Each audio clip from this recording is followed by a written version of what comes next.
Hello everyone, hope y'all are having a great day and a happy new year.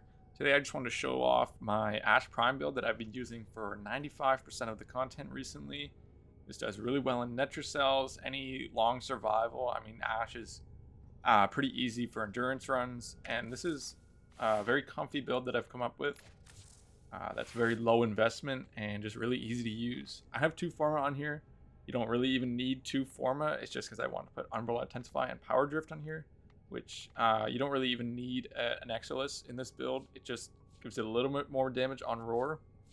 And basically you're just going for high duration, high strength, and then we're using Smoke Shadow for crit chance while invisible. You're basically only pressing 2 and 3 on this build, because you're just going invisible and then doing insane damage.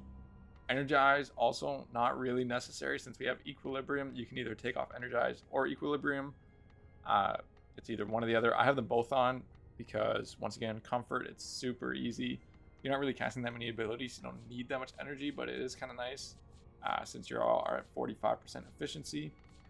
As for weapons, this is yet another Argonac Dagger melee influence build. I know, very original, but I am using Dark Dagger here instead of Rumblejack because I like the first Viral Pulse that you get from the Mind Haze trait, and also the overshields that you get from the damage leech from radiation effect. And you are doing a lot of radiation because with this build you have 167% status without Weeping Wounds being stacked.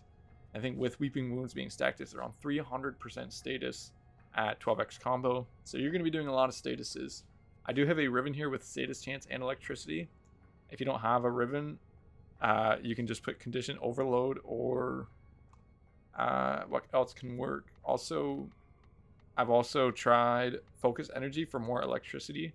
Basically, you just want the highest amount of electricity weighting on this, so it procs melee influence the most. I only have rank 1. You don't really need a higher rank. The only thing a higher rank does for this is gives more range. But if you see in a few minutes here when I go into the mission, one thing's pretty much just die with rank 1. For Argonac, it's just a Metal Auger, and then I have Serration for sprint speed, and then Dexterity for combo duration. Secondary doesn't really matter, you can do whatever you want. I just like the Lex Prime for if there's a single enemy that's not like super grouped up, that won't get touched by the Dark Dagger.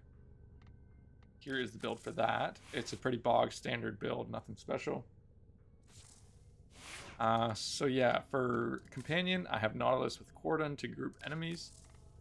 It's basically just Cordon, Manifold Bond, Guardian, Vacuum, Animal Instinct. These are kind of like essential mods for a Companion build. You don't really, the only ones you really need are Cordon, Manifold Bond. I use Tenacious Bond and Volt Clock to get the extra 1.2 times crit damage multiplier. But yeah, that is pretty much it. I'm gonna hop into a mission. Oh, before I do, Archon Shards, also not necessary for this build. I have 3 crit damage ones, a duration one, and a parkour velocity ones. These are just for comfort. You don't really need them. If you have the new, I think, Violet Archon Shards with the crit damage, those would also work well in this. But yeah, I'm going to jump into a mission and show you what it can do. Alright, here we are on Steel Path Circulus. This is why I like to have the Lex Prime, just for like single enemies like this, where I don't have any combo duration. To get rid of them. If I can hit heads.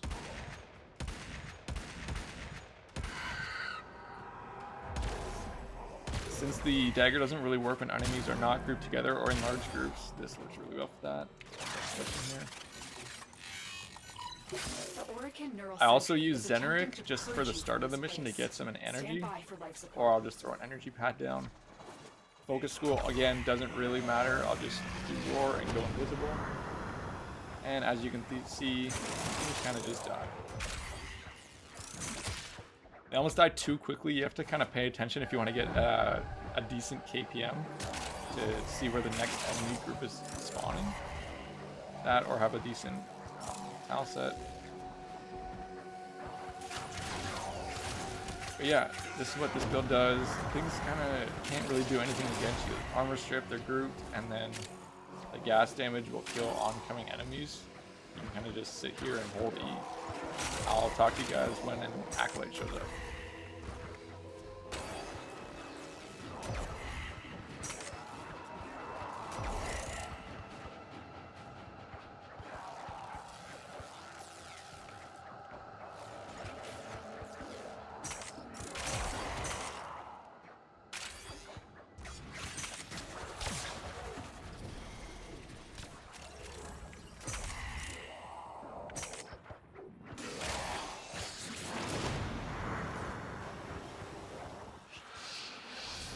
Alright, here is the Acolyte. As you can see, he gets armor stripped pretty quickly and can't really do anything against it. Would die faster if he spawned in a group of enemies. Same with the Thrax enemies. You kind of just hold E, they get armor stripped. The longer you hold out, the deeper I can search. But if you need to leave, extraction is ready. Void signatures, but outside the corrupted. They are draining your life support, and fast. Eliminate them quickly. So yeah, that's just about it. Thank you all for watching. If you have any suggestions for the build, please let me know. And stay tuned for more.